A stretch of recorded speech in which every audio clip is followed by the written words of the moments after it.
military powers of the CPP-NPA.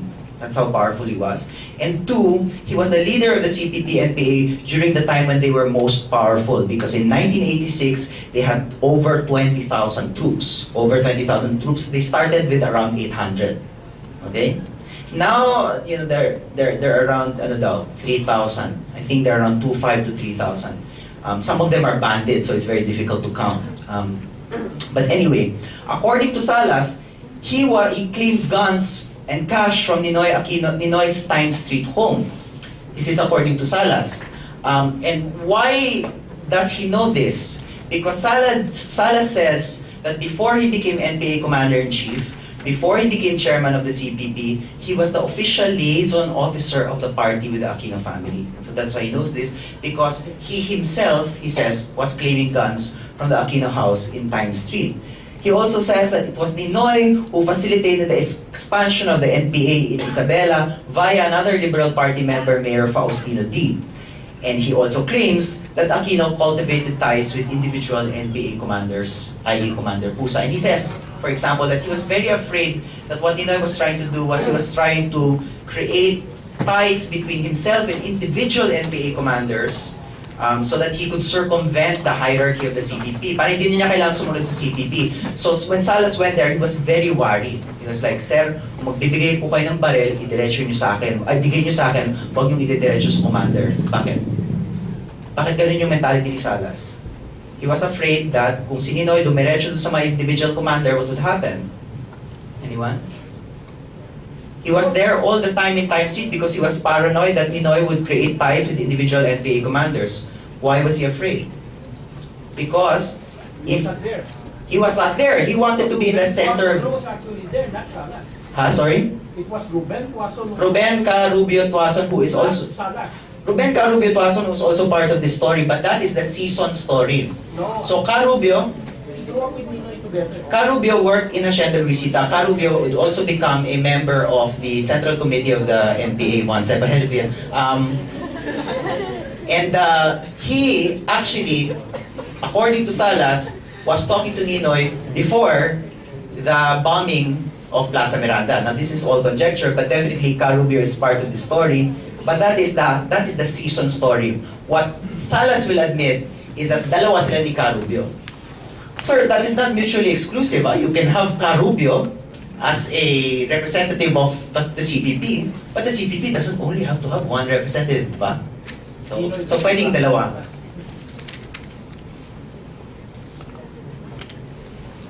Now, what's happening at this time? In Malacanang, what does Marcos want to do in the late 60s, early 70s? He wants to extend his power, diba? He wants to extend his stay in government, right? So, 1968 to 1972, he's planning a way of extending his power. And the way he would do that, the way he would achieve that would be through martial law. And martial law was his means of destroying his own government so that he could create a new one in which he would be the dictator. But he needed to create bogeyman in order to establish martial law. In particular, the Communist Party, right? He needed to say there was a Communist Party that needed to be crushed, therefore you need military government. Moreover, he needed to say that members of the opposition, whom he wanted to crack down on, were supporting the Communist Party. So what did he do? Ferdinand Marcos, in September 1916, 1972, accuses LP officials of having ties with the CPP. And for once, the pathological liar, Ferdinand Marcos, was not lying. Because we know that at the very least, Taping Yap was close with the CPP. This is affirmed by everyone. And at most, it was Aquino himself. Now, when did I get convinced that that Aquino was actually involved? So I already had statements from the far left.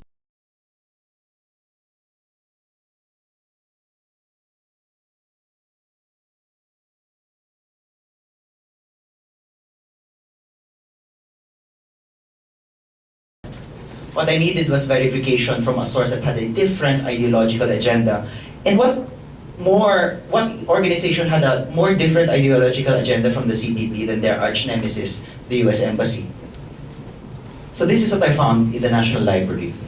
This is an airgram from the embassy in the Philippines sent to the State Department in Washington, signed by Ambassador Henry Byrod of the U.S. Embassy. And it says a lot about Aquino's ties with the CPP-NPA, but this is just an excerpt. This is what Byrod says. In private conversations with two embassy officials on September 12th, Senator Aquino said that on September 7th, he had met with Sison and several other members of the CPP-ML, Communist Party of the Philippines Marxist-Leninist Central Committee, in a house in suburban Makati.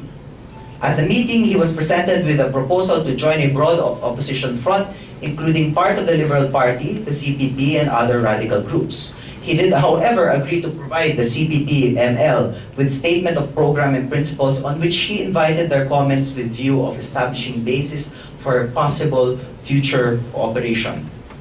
In that very same telegram, Ninoy also confirms to the U.S. Embassy that he helped the NPA expand Interlac via Apingap and Isabela via Faustino T, thereby verifying the statements of Salas. Okay?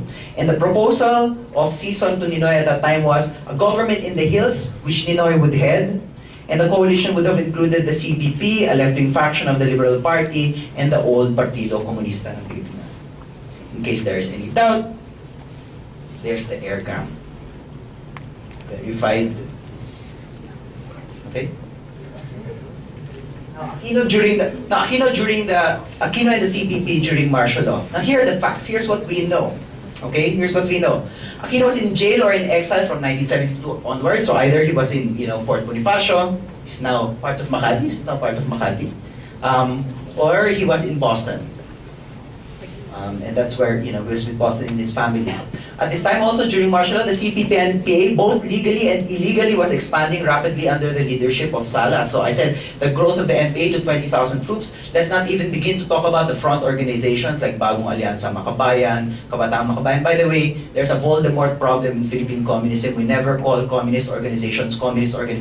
They are. So Bagong Alyansa Makabayan, the Communist Front Organization, was also growing at that time.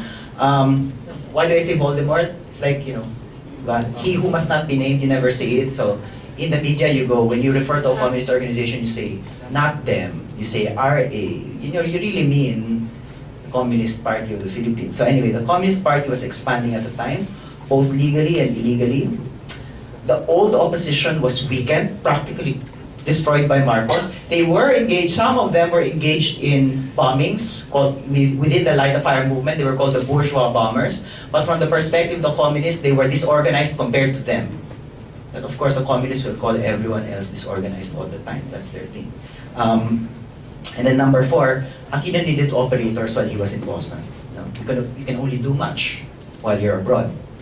So in 1980, Aquino reconnected with his old friend, with his old allies via Salas. Now this, I only have one source for this, and my only source is Salas. So I'm not as convinced with this evidence, but I figure I can present it anyway, and we can have a talk about it, whether or not you believe it or not. Okay? So in 1980, he reconnected via Salas, and Salas says that the correspondences occurred via Ninoy's cousin Julie Figueroa. The problem why I can confirm this Figueroa angle is because Figueroa has passed away. Now, Figueroa was a cousin of Ninoy Aquino, who was a British citizen and therefore could move easily from the Philippines to Boston. And she was the courier of Aquino, presumably not only for the CPP-NPA but for the other Ninoy Aquino allies here in the Philippines. So Figueroa, she's passed away. Now, what could have happened? Now, this is completely conjecture, this is completely fantasy, so I'll just skip through this really quickly. What could have happened was a CPP coalition victory with Aquino as president, like what was being proposed in the 1960s, early 1970s. It would have been unlikely because I suspect that the Communist Party would have double-crossed anyone whom they were allied with at the time anyway.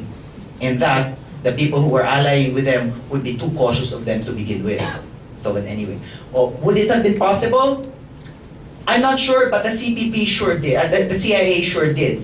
In documents that were discovered by Dominic Cauet, the CIA called the Philippines possibly the next Cambodia and Salas possibly the next Pol Pot. Meaning, they thought there was likely to be there was a good chance of a communist victory in the 1980s in the Philippines.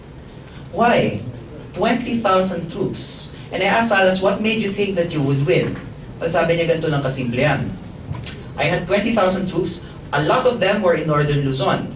There is a city in northern Luzon where the president, members of the House of Representatives and the Senate, or the Batasan rather, legislators and members of the Supreme Court go every summer.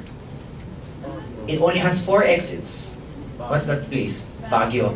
He said, marami akong troops doon. What I would have done was, in 87, kung hindi ako na-EDSA, pagdating ni Makoy doon sa Baguio, papatayin ko yung mga nasa PMA, haharangin ko lahat ng entrances ng Baguio, I would have choked that, and I would have negotiated a settlement. That was the plan. That was his plan. This is counterfactual, and I'm just telling you this for amusement, and we never know what would have happened, but I'm kind of glad it didn't happen. What did happen was, what actually happened was, well, according to Salas, Aquino wrote Salas in 1983, and he said, I want to return. And Salas said, go to Germany or Australia instead. Your life will be in danger there. That is the last correspondence between the party and Aquino. He went home in 1983. The rest is history. And through that death, he was able to achieve in one fell swoop what he wasn't able to achieve in 20 years of negotiating with the CPP. Thank you very much. That's it. Any question? Yeah. Oh.